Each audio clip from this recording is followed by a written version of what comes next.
Saudara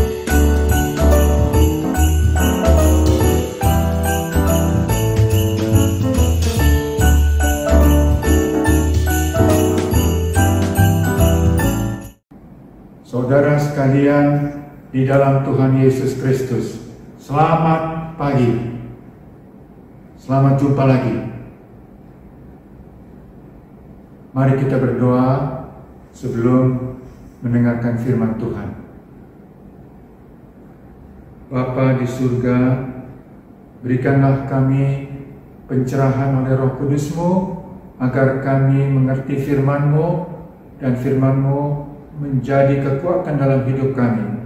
Dalam nama Tuhan Yesus ya Bapa. Amin.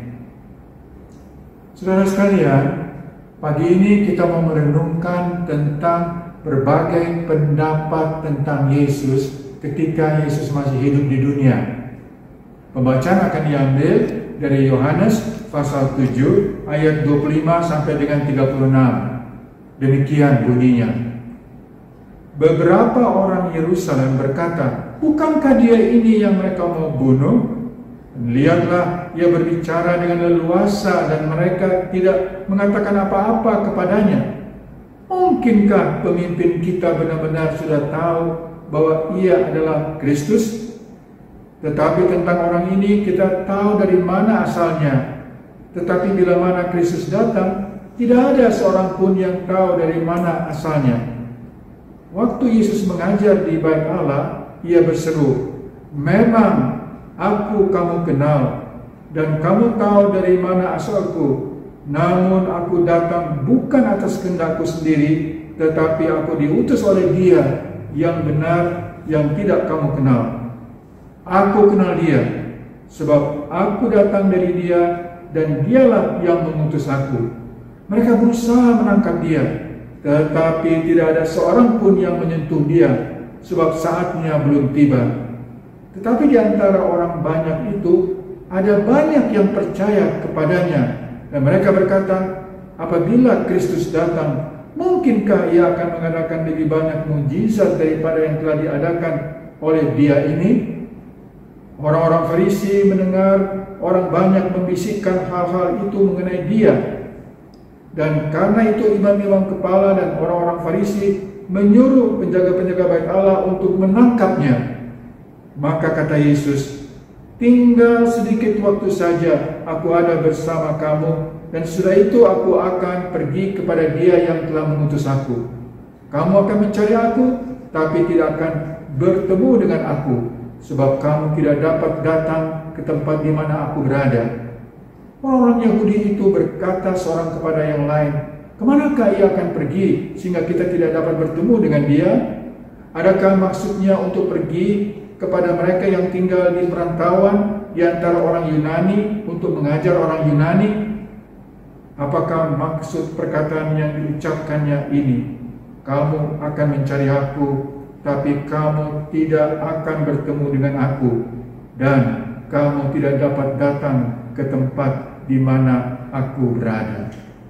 Saudara sekalian, pendapat tentang Yesus ini situasinya adalah banyak orang berkumpul di Yerusalem dalam rangka merayakan hari raya Pondok Damai. Nah, di antara orang yang berkumpul itu bisa dilihat di pembacaan ini ada 3 kategori. Yang pertama, orang-orang Yahudi. Orang-orang Yahudi ini bingung, Yesus ini orang baik atau tidak? Kategori kedua, orang banyak. Ini termasuk para peziarah orang Yahudi yang datang dari berbagai penjuru dunia. Menurut mereka, bingung juga mereka, terbelah antara pro dan anti Yesus. Kategori yang ketiga adalah penduduk Yerusalem. Mereka ragu-ragu terhadap Yesus. Nah, Yohanes mau menunjukkan, pertama, banyak orang yang punya tanggapan yang bingung tentang siapa Yesus itu. Walaupun begitu, di antara orang banyak ada yang percaya kepada Yesus. Nah, pusat yang membingungkan itu adalah si iblis. Kita lihat dalam sejarah gereja, saudara-saudara sekalian, pertentangan antara Arius dan Athanasius. Itu abad keempat Masehi. Arius adalah seorang presbiter dari Alexandria, Mesir. Dia mengatakan Yesus adalah ciptaan Allah yang paling tinggi. Dia bukan Allah. Nah, pendapat seperti ini ada pada aliran di antara orang Kristen zaman ini yang mengatakan bahwa pendapat Arius itu betul. Yesus diciptakan oleh Yahweh sebagai penghulu malaikat sebelum dunia ini diciptakan oleh Yahweh. Walaupun Yesus ilah yang perkasa, tapi dia lebih rendah daripada Yahweh. Ketika Yesus lahir ke dunia, dia lahir sebagai manusia saja dan bukan inkarnasi, artinya Allah yang menjadi manusia. Nah, aliran lain juga dalam Kristen itu berpendapat Yesus lahir dari Bapa. Allah adalah Bapanya. Yesus sama seperti dia adalah manusia biasa saja. Yesus dapat saja ilahi, tapi keilahiannya adalah keilahian turunan. Yesus adalah Allah kedua dan juru selamat. Nah, Athanasius, yaitu uskup Alexandria, mengatakan tidak. Yesus tidak diciptakan oleh Allah karena ia adalah Allah sendiri. Lalu lahirlah kemudian pengakuan iman Nisea tahun 325 Masehi. Nah, Yohanes mau menunjukkan hal kedua lagi. Kita harus percaya kebenaran tentang Yesus. Kalau kita lihat dalam pasal 7 ayat 28b sampai 29, namun aku datang bukan atas kehendakku sendiri, tapi aku diutus oleh Dia yang benar, yang tidak kamu kenal. Aku kenal Dia sebab aku datang dari Dia dan Dialah yang mengutus aku. Jadi Yesus diutus oleh Allah. Artinya Yesus itu kekal. Yesus diutus oleh Allah berarti Yesus bertindak di bawah perintah Bapa yang mengutus Yesus. Yesus di bawah perlindungan pemeliharaan Bapa. Dalam Yohanes 7 ayat 30, kalau kita baca, tidak ada orang berani menyentuh Dia walaupun kepingin menangkap Dia karena waktunya belum tiba. Hal ketiga yang Yohanes mau katakan, Yesus memberi kesaksian bahwa Ia mengenal Bapa. Kalau saya mau baca dari Injil Yohanes pasal 17 ayat 3 mengatakan, inilah hidup yang kekal itu, yaitu bahwa mereka mengenal Engkau satu-satunya Allah yang benar dan mengenal Yesus Kristus yang telah Engkau utus.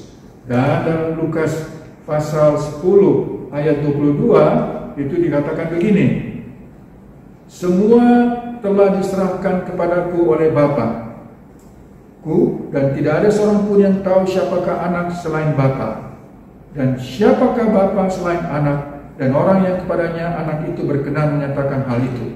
Nah, siapakah Yesus bagi kita? Mari kita lihat jawaban Thomas ketika Yesus yang bangkit itu menyatakan diri kepada Thomas.